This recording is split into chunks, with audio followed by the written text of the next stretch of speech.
Ministri Bushati dhe kandidatja për Partinë Socialiste Teuta Qyteza kanë zhvilluar një takim me bizneset nga kryqëzimi i Zhdegës deri në afërsitë e Unazës së qytetit, ku me këtë rast i kanë njohur këta të fundit edhe me programin e forcës më të madhe politike, që prek kryesisht interesin e këtij grupi. Numrin 2, po të kam dhënë votën ty. Numrin 2, ku je dirëm s'kemi marrë për vete. Ti kemi më dhënë mua. Si votë kam të dhënë ty. Kena dhe këto probleme që me fjalë disa firma menaxhojnë një pjesë i largësh të për shembull të diabetit, izolohen aty dhe ne marrim në këto firma. Si të japin ato, do të marrë bar tjetër që ne marr insulinë. Do të thënë monopolizimi i disa barë. E kena shumë kohë. Dhe shtoja, me fjalë, deri tash në rregull, por i fije.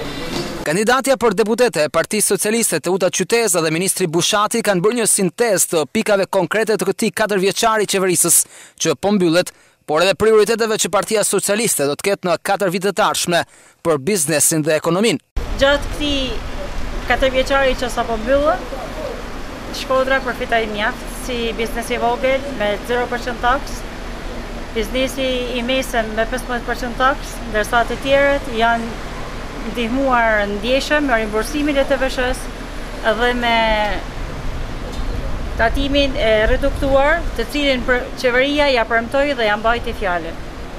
Ne premtojmë që gjatë këtij 4-vjeçari që vjen, biznesi do të jetë sërish në qendrën e vëmendjes së qeverisë socialiste.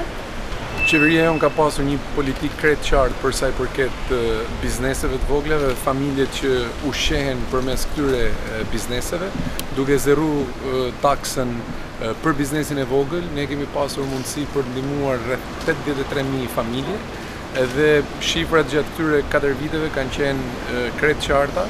Sot patëm mundësi për të komunikuar me përfaqësues bizneset të vogla, me të cilat ndam hallet, shqetësimet e përditshme të cilat ata kanë, por nga ana tjetër morëm edhe disa sugjerime të vlefshme, të cilat ne do t'i brendësojmë në programin tonë për 4 vitet e ardhshme, sepse shumë është bërë, por shumë më tepër do të bëhet në 4 vitet e ardhshme.